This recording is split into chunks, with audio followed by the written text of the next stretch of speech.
Kami dari kelompok 5 beranggotakan 4 orang, yaitu saya Iona, Saya Kayla. Saya Yosefin, dan saya Zoya. Di video ini, kami akan menjelaskan evolusi psikologi klinis yang bersumber dari buku Clinical Psychology, Science, Practice, and Diversity karya Pomeranz. Selamat menyaksikan. Pionir pertama adalah William Tuck.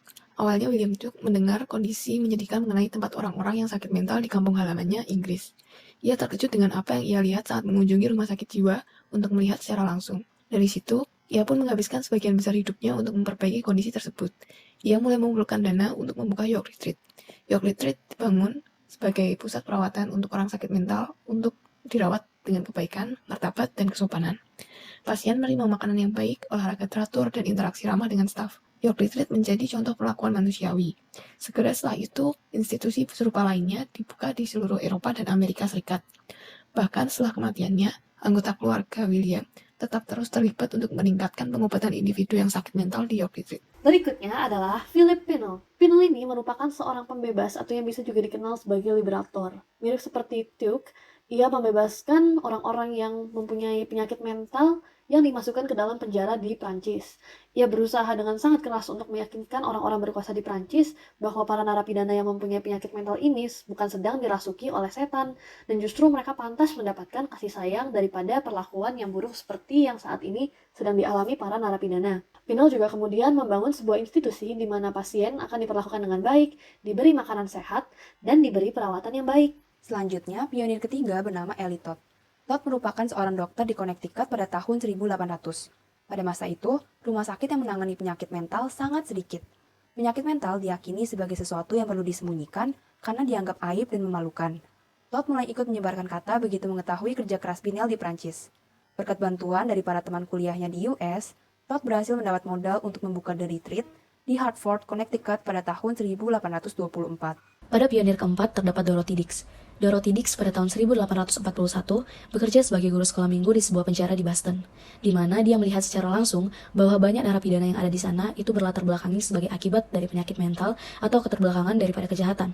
Dix mengabdikan sisa hidupnya untuk meningkatkan kehidupan dan perawatan orang sakit jiwa. Biasanya, beliau akan melakukan perjalanan dari kota ke kota.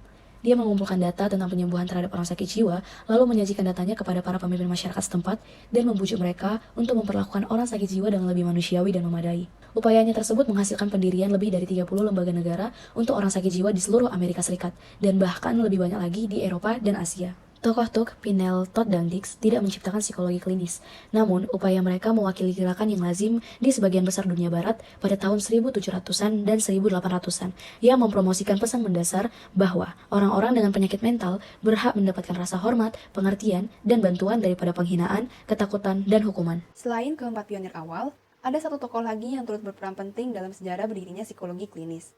Beliau adalah Lightner Whitmer.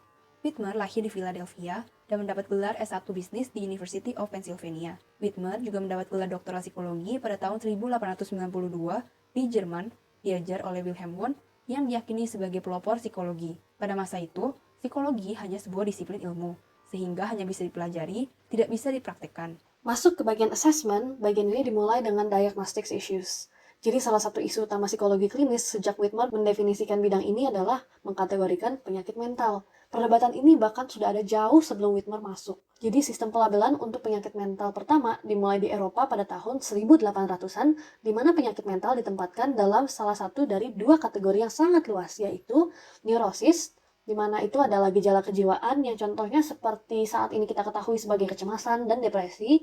Lalu ada juga kategori kedua yakni psikosis. Psikosis ini lebih mengarah ke seperti halusinasi, delusi, atau bentuk pemikiran yang tidak teratur.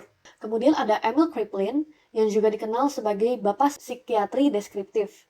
Ia menawarkan sistem dua kategori penyakit mental yang lebih berbeda, yakni gangguan eksogen yang disebabkan oleh faktor eksternal dan endogen yang disebabkan oleh faktor internal. Ia juga menyarankan bahwa gangguan eksogen merupakan jenis yang lebih dapat diobati. Dari Kraepelin ini kemudian ia juga mencetuskan beberapa istilah yang lalu dikembangkan dan kemudian menjadi manual diagnostik dan statistik gangguan mental atau yang diketahui juga sebagai DSM. Di Amerika Serikat sebelum adanya DSM pertama, alasan untuk mengkategorikan gangguan mental adalah agar bisa mengumpulkan statistik populasi. Jadi DSM asli Diterbitkan pertamanya itu oleh American Psychiatric Association pada tahun 1952 dengan upaya agar bisa mendefinisikan dan mengatur diagnosis mental. Lalu kemudian ada beberapa revisi yang kemudian menandakan cara berpikir yang sama sekali baru tentang gangguan mental seperti pada DSM yang ketiga. DSM-DSM ini kemudian terus berkembang, berubah, dan setiap edisi itu bervariasi dari pendahulunya sampai batas tertentu, tetapi perubahan yang paling drastis ini terjadi pada penerbitan DSM ketiga pada tahun 1980.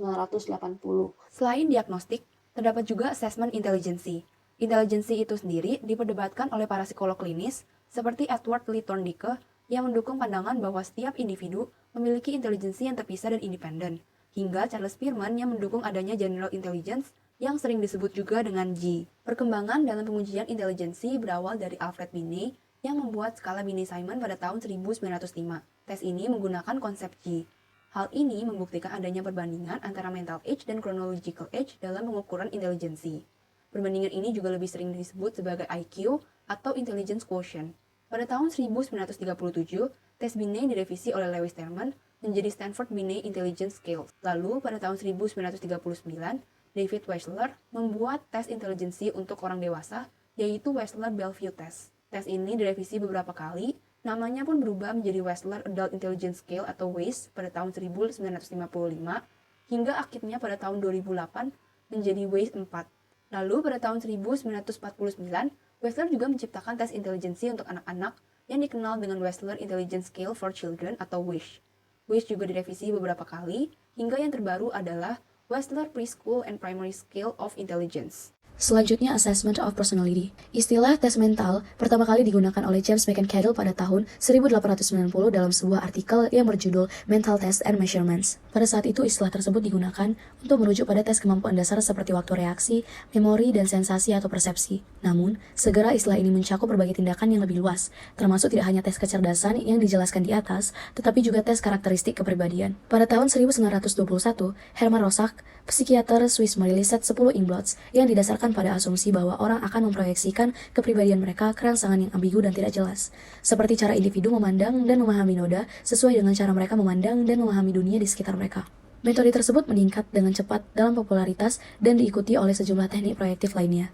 Terdapat Christiana Morgan dan Henry Murray yang menerbitkan tematik Apperception Test atau TAT pada tahun 1935 yang mirip dengan Rorschach, namun ahli-ahli Inkblots, TAT menggambarkan orang-orang dalam adegan atau situasi yang dapat ditafsirkan dalam berbagai cara. Dan pada tahun 1950, terdapat Julia Rogers dengan metode Incomplete Sentence Blank, di mana psikolog menilai kepribadian dengan memeriksa cara klien menyelesaikan batang kalimat. Selanjutnya, Objective Personality Test muncul segera setelah proyektif, menawarkan metode yang sangat berbeda dan dalam banyak kasus lebih sehat secara ilmiah untuk menilai kepribadian. Biasanya, tes ini adalah instrumen pensil dan kertas, di mana klien menjawab pertanyaan pilihan ganda atau benar atau salah tentang diri mereka sendiri, pengalaman mereka, atau preferensi mereka. Minnesota Multiphasic Personality Inventory atau MMPI ditulis oleh Stark Hathaway dan J.C. McKinley mungkin adalah contoh terbaik dari ukuran kepribadian yang komprehensif. Ketika awalnya diterbitkan pada tahun 1943, itu terdiri dari 550 pertanyaan benar atau salah. Pola respon peserta tes dibandingkan dengan kelompok dalam sampel standarisasi yang mewakili banyak kategori diagnostik. MMPI memiliki sistem bawaan untuk mendeteksi respons acak atau respons yang sengaja menyesatkan. MMPI menjadi sangat populer. Dan pada tahun 1959, ada lebih dari 200 skala terpisah yang terdiri dari kombinasi item MMPI. Pada tahun 1989, Minnesota Multiphasic Personality Inventory 2 atau MMPI-2 dirilis. Versi remaja dari tes Minnesota Multiphasic Personality Inventory Adolescent atau MMPI-A diikuti pada tahun 1992. Semua versi MMPI telah menampilkan ciri khas tes kepribadian objektif yang berkualitas tinggi. Psikoterapi pastinya sudah bukan sesuatu yang asing didengar dalam psikologi klinis saat ini. Namun, apakah selalu begitu? Pada paruh pertama tahun 1900-an, tes psikologis akrab bagi psikolog klinis. Tetapi mereka tidak melakukan pengobatan karena pengobatan dan strateginya ada dalam deskripsi pekerjaan dokter, bukan psikolog. Pada tahun 1930, hampir setiap psikolog klinis bekerja di bidang akademis, bukan praktisi. Baru pada tahun 1940-an atau 1950-an, psikoterapi memainkan peran penting dalam sejarah psikologi klinis. Tanpa konsekuensi psikologis dari Perang Dunia II pada tentara Amerika Serikat, psikoterapi mungkin tetap menjadi aktivitas yang tidak biasa bagi psikolog klinis. Pada pertengahan abad ke-20, ketika psikoterapi lebih menonjol, pendekatan psikodinamik untuk terapi mendominasi. Seiring waktu, penantang pendekatan psikodinamik muncul. Misalnya behaviorisme yang masalah dan kemajuannya dapat diamati dan diukur pada tahun 1950-an dan 1960-an. Terapi humanistik juga berkembang pada tahun 1960-an karena menawarkan alternatif untuk pendekatan psikodinamik dan perilaku yang menurut banyak terapis dan klien menarik. Revolusi terapi keluarga berakar pada 1950-an, 1960-an, dan 1970-an tiba. Memahami individu yang sakit mental sebagai gejala dari sistem yang cacat telah menjadi perspektif terapi yang sah dan lebih disukai oleh beberapa dokter. Baru-baru ini, minat pada terapi kognitif dengan penekanan pada pemikiran logis sebagai dasar kesehatan psikologis menjadi populer di kalangan psikolog klinis.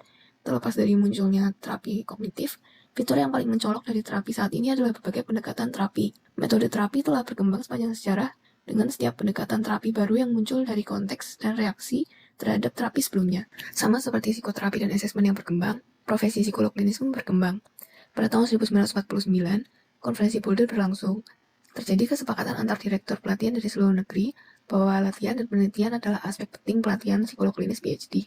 Tahun 1950-an, terdapat lebih banyak bukti bahwa psikolog klinis adalah profesi yang sedang berkembang. Terapi berkembang dengan pendekatan behavioral dan humanistik baru yang menyaingi teknik psikodinamik. Perhatian mengenai sejauh mana psikoterapi berhasil atau tidak juga meningkat, dimulai oleh analisis kritis Eysenck. The American Psychological Association juga menerbitkan edisi pertama kode etiknya pada tahun 1953 dengan diskusi yang signifikan tentang kegiatan klinis yang mencerminkan tingkat baru pembentukan profesional untuk psikologi klinis. Pada tahun 1960-an dan 1970-an, profesi psikolog klinis terus berkembang, berhasil merekrut lebih banyak perempuan dan minoritas ke lapangan.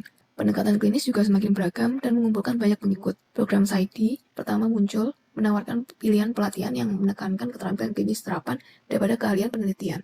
Menandakan bahwa psikoterapi menjadi bagian yang diakui dari perawatan kesehatan Amerika, perusahaan asuransi mulai mengadakan pembayaran untuk layanan psikolog klinis. Pada 1980-an, psikolog klinis mendapat peningkatan rasa hormat dari lembaga medis karena memperoleh hak masuk rumah sakit dan pembayaran Medicare. Sejumlah besar lembaga pelatihan pasca sarjana terus melatih psikolog klinis baru dalam jumlah besar. Psikoterapi berkembang, terutama dalam pengaturan praktik pribadi. Tetapi penggunaan tes kecerdasan dan kepribadian menurun. Pertumbuhan profesi berlanjut sampai tahun 1990-an dan 2000-an. Begitupun keragaman jenis kelamin dan etnis dari mereka yang bergabung. Ukuran dan ruang lingkup terus berkembang untuk memenuhi permintaan akan layanan psikoterapi.